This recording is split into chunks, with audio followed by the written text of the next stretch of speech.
Compañeros y profesor, nosotras les vamos a explicar el capítulo 1, el conocimiento científico de la realidad social de Josep Balses. Antes del equipo son Hernández Martínez, Judith Catrina, Magdaleno Méndez Sofía y su servidora Hernández Gómez Liliana. La realidad social. La filosofía se encarga de estudiar qué es la realidad y en este caso se analiza cómo los seres vivos inmersos en ella. La realidad está formada por cosas, pero también por las personas que le dan sentido y conexión. Según Gómez Arbolella, 1962, existen 3 niveles de realidad. La realidad física, donde actúan las leyes deterministas, como la acción y reacción propias del mundo material. La realidad biológica, que rige a los seres vivos y los procesos vitales, donde cada organismo busca adaptarse y sobrevivir. Y por último, la realidad humano-sociedad, que es única porque el ser humano tiene conciencia, libertad y cultural.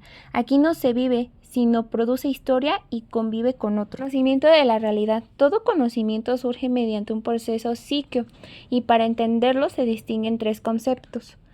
Saber, que implica captar cosas, prioridades y relaciones. Conocer es cuando ese saber se convierte en un juicio o afirmación. Y pensar, que es un proceso más amplio que conecta las ideas y los objetos. Conocimiento científico. El conocimiento puede presentarse de muchas formas, pero se destacan 2 tipos principales.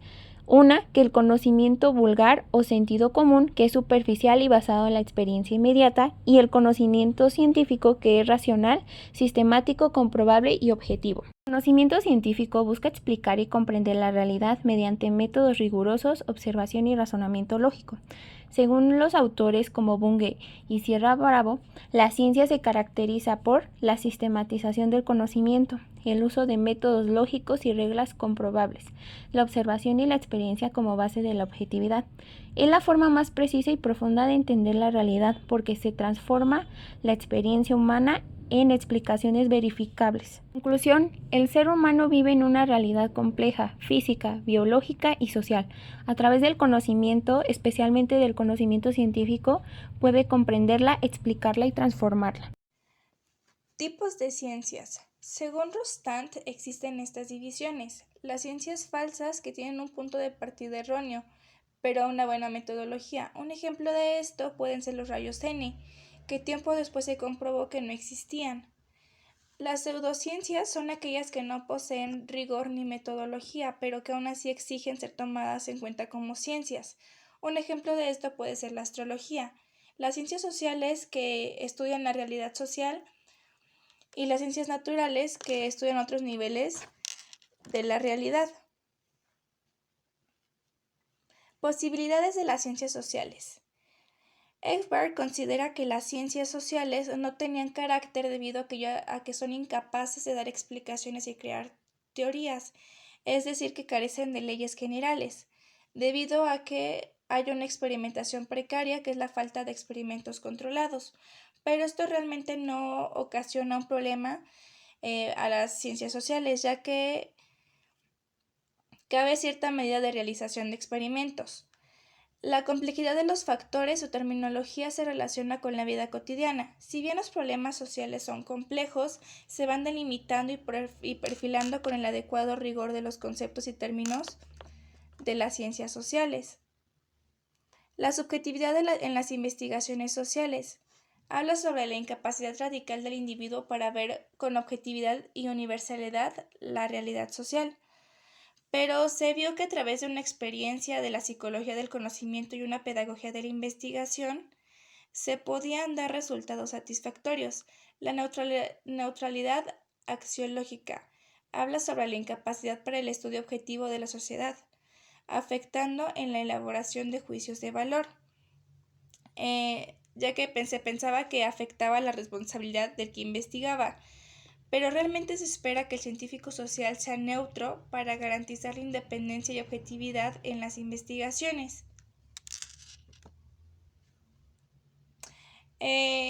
Algunos que también dividieron las ciencias antes que Augusto Comte es Aristóteles. Él hablaba de que el alma tiene la capacidad de conocer, crear y actuar, clasificando las ciencias en teóricas, poéticas y prácticas. Las teóricas hablaban sobre la metafísica, la física y las matemáticas. mientras que las poéticas hablaban de la retórica, poética y dialéctica, y las prácticas sobre la moral, la economía y la política. Raymond Lull, que ordena el conocimiento de su ars en su Ars Magna, que está integrado por la filosofía y la teología, además de que él es conocido como el auténtico precursor de la cibernética. Francis, que lo dividió en 3 facultades: la memoria, que habla sobre la historia; la imaginación, que es la poesía; y la razón, que tiene que ver con la filosofía y las ciencias, además de que agregó ciertos elementos medievales relacionados con la magia. Auguste Comte hizo una clasificación y jerarquía de las ciencias, ordenándolas con arreglo a un plan lógico e histórico. Es decir, es una escala de generalidad decreciente y de complejidad creciente. Él pertenecía al positivismo. Su orden se considera histórico y dogmático, de modo científico y lógico, ya que él decía que las matemáticas hacían un estudio más general, más simple, más abstracto, pero alejado de la humanidad, mientras que la sociología estudia los fenómenos más particulares, más complicados, concretos e interesantes para el hombre. Él creía que el estudio tenía que ser independiente a la filosofía. Causó gran revuelo la ausencia de la psicología y en su lugar la presencia de la astronomía.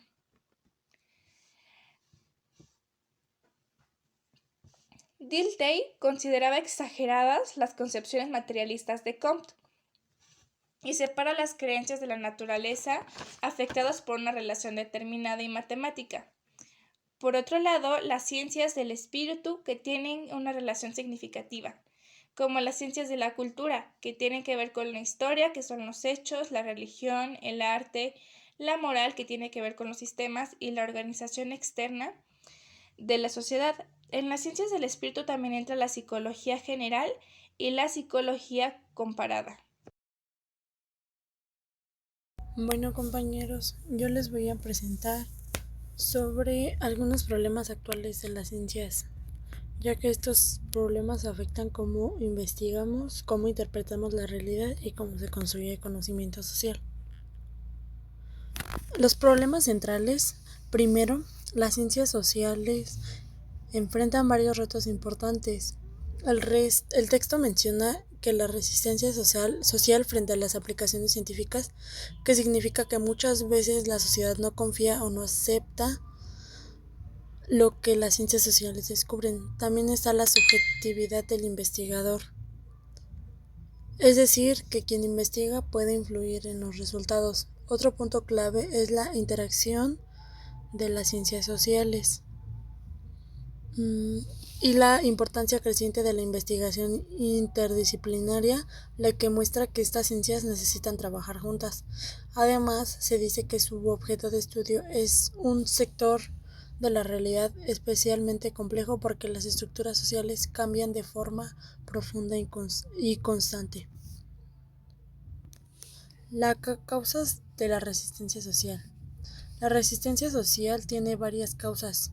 Una es el mayor desarrollo alcanzado por las ciencias naturales sobre las sociales, lo que hace que a veces la gente valore más a las ciencias exactas. También está la desconfianza hacia las técnicas de investigación, ya que muchas personas creen que estudiar lo social es menos preciso. Otra causa es la necesidad de justificar científicamente las decisiones políticas, lo que genera tensiones. Y finalmente, la subjetividad del investigador y los efectos de la presencia del investigador, que hacen que algunos piensen que los estudios sociales no son completamente objetos. Otro punto importante sería la subjetividad del investigador, que el texto afirma que la objetividad plena es imposible, y esto es muy importante, ya que en las ciencias sociales el investigador siempre está presente e influye, por ejemplo, mediante la influencia del observador o la influencia del objeto sobre el investigador. También intervienen implicaciones ideológicas, ya que las ideas, valores o creencias del investigador pueden afectar su forma de interpretar los datos.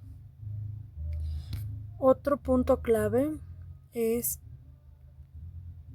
la interdisciplinariedad. Aquí se habla de la unión de diferentes disciplinas. Dentro del texto se mencionan factores políticos y la presión de las ideologías que afectan en estas ciencias. Por ejemplo, las economistas, los sociólogos y los antropólogos buscan una teoría general de las ciencias del hombre para poder trabajar con una base común. Se destaca también la necesidad de elaborar la teoría general de las ciencias del hombre y que todas las ciencias sociales comparten un campo común. Esto muestra que los problemas sociales deben abordarse desde varias perspectivas al mismo tiempo. Método. Temas de estudio y discusión. ¿Es correcto distinguir científicamente en esta sociedad humana y sociedad de abejas? ¿Qué analogías y diferencias esenciales entre las sociedades humanas y las sociedades animales se refieren a los conceptos de sociabilidad? ¿En qué consisten los problemas actuales de las ciencias sociales? Acerca de los límites de la objetividad en ciencias sociales, consideramos acerca de la naturaleza crítica de la ciencia.